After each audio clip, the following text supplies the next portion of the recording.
The news day continues here on One News Now. I'm Charles Lejano. The government has started handing out safety seals to establishments that are compliant with COVID-19 protocols.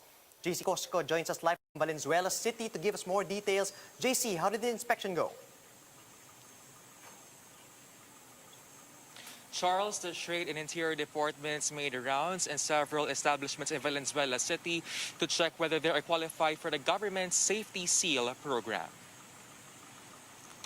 Several malls in Valenzuela received the Safety Seal certificates, which means they're compliant with COVID-19 health protocols. Trade Chief Ramon Lopez says the seal is not required, but this will boost consumer and business confidence as the economy tries to slowly reopen anew. Among the requirements for the program are temperature checks and a digital contact tracing app. Lopez adds they are considering to give incentives to establishments with Safety Seal, including an additional 10% capacity. The seal, though, may be revoked should there be violations. Interior Undersecretary Jonathan Malaya says the public may report for violations, while LGUs may conduct surprise inspections to check on continued compliance. The seal is valid for 6 months, and establishments can reapply once it expires.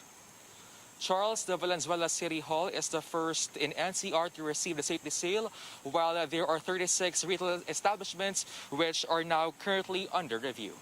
Back to you. Thanks for that update and stay safe, JC. That was JC Cosico reporting live from Valenzuela. One expert has opposed a House bill lowering the age requirement for the use of e-cigarettes and vapes.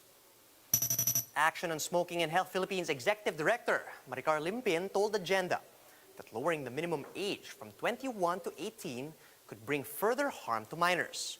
Earlier this week, the lower house approved on second reading a bill that would regulate the manufacture, use, and sale of e-cigarettes and heated tobacco products. Ngayon, ang ginawa ng lower house, binabalik nila sa 18. And they do not even have any good reason for that. Sinasabi namin, bakit ninyo ibabalik when we have actually shown, science have shown, na ang age of maturation ng brain center natin happens at a later time, at 25 years old. In fact, dapat nga mas taasan pa ang edad bago makapag-purchase ng electronic cigarettes. We'll have more stories after a quick break. Stay with us.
You're still watching One News Now. I'm Charles Lejano.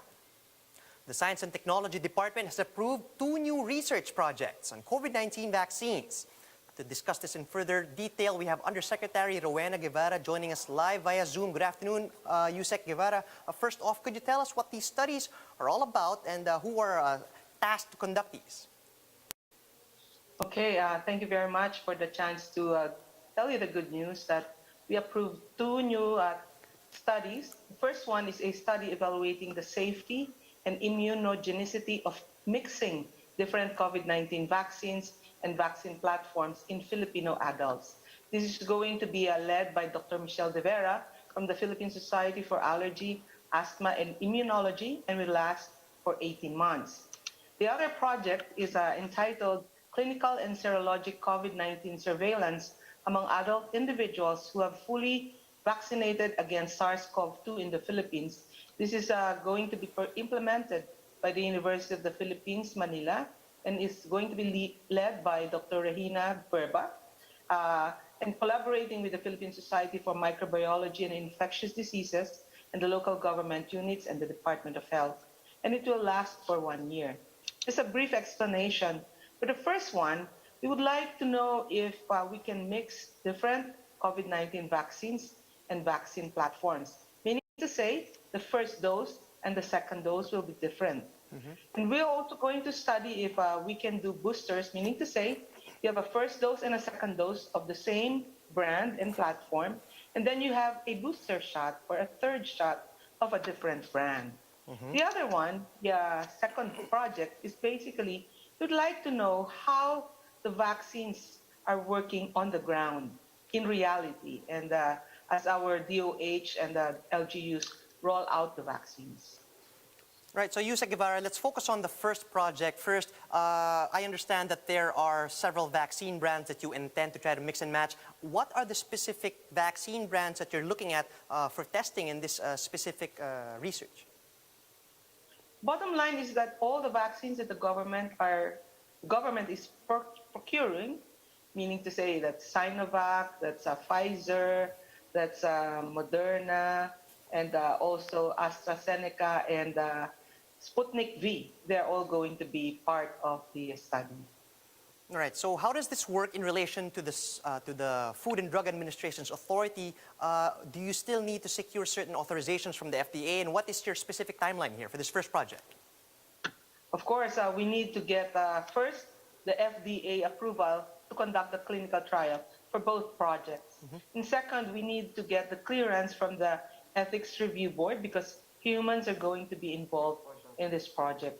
We imagine that it will take about 2 months to get all of those approvals out of there and make sure that the protocol is approved by FDA, and then we can start the project. Right, so more or less 2 months is the amount of time it's going to take here in the Philippines as you do the local trial. But what about the data from studies abroad? What does it look like so far, and are things looking optimistic for the study here? Charlie, they have just begun also the mix and match studies abroad. Like in the United Kingdom, I think they're just about 3 months ahead of us. And then in the other countries, they have also started doing this. And so we're almost all on the same timeline.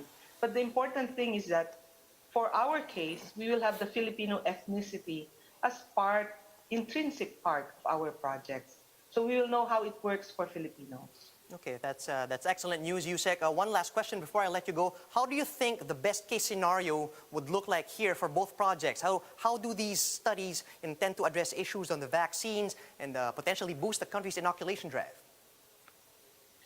For the first project, the mix and match, it will tell us if, for example, worst case scenario, if we have delays in the vaccine such that the second dose of a particular brand does not arrive in time, it will tell us if it is okay to use a different brand as the second dose. So that's the good thing about the first one. And then for the second project, it will give us a very good idea of how long the vaccine's efficaciousness will last for us Filipinos. So we will know whether maybe after 6 months or after 1 year, we need another booster. That will be the question that will be answered by the second project. All right, and we will be closely monitoring these two research projects under the DOST. Thank you for your time this afternoon. That was DOST Undersecretary, Ms. Rowena Guevara.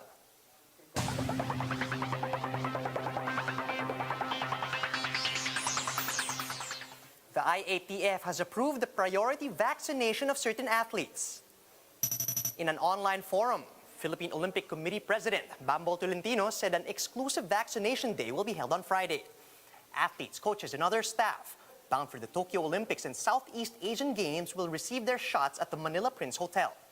This comes after Vietnam, the 2021 SEA Games host, instituted a no vaccine, no participation policy.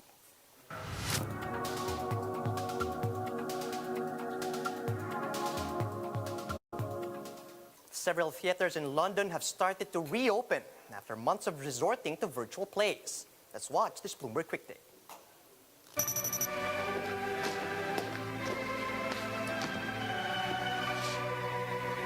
Ooh, yes, it's been a year. It's been a challenging year. I mean, I think it's been devastating for the industry. Right. I mean, 70% of the theatre workforce is freelance. They arrive and they do work on a show or a project with us, and then they move on to another theatre. And that's the ecology of the theatre industry. And so it's been really devastating when those opportunities have just shrunk. What it has meant is that we have pivoted into new ways of working. You know, I think theatre has really examined and pushed the boundaries of what it's been able to achieve digitally. Over the course of the year, we had a project called Midnight Your Time, which was filmed entirely remotely in the very early days of Zoom. We followed that up with a project called Blindness, which was a socially distant sound installation. And that involved using binaural sound techniques, and no performer and audience is in pairs, socially distanced on stage. We were able to push how we made work and really respond to the restrictions and turn them into expressive tools for the art. How we made work.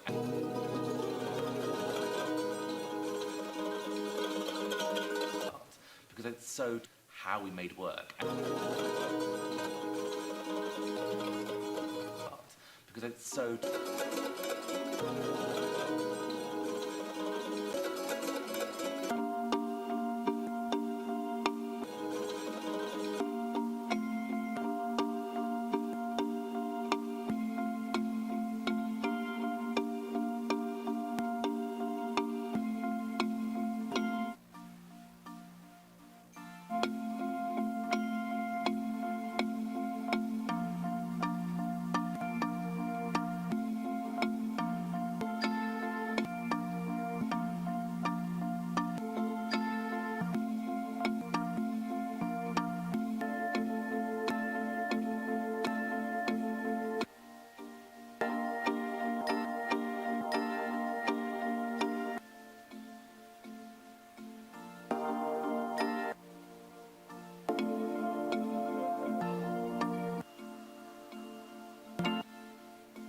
So what we have done is kept trying to make work where we can. We've pivoted online, we've, tried to work in new ways to keep making employment opportunities.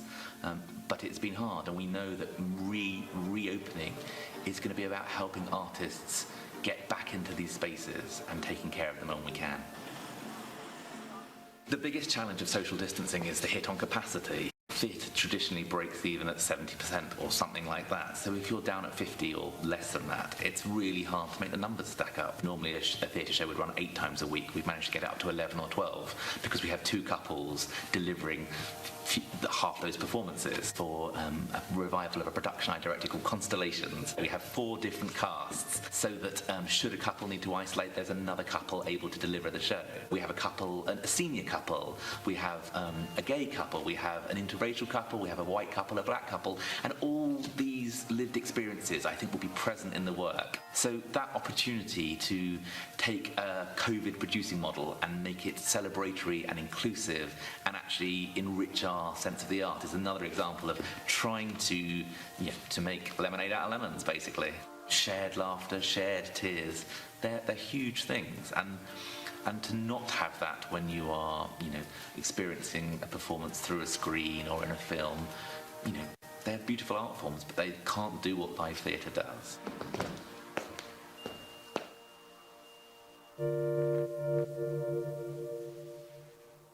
For more updates, visit News 5, the Philippine Star, and Business World online. Visit our website, onenews.ph, for more in-depth analysis.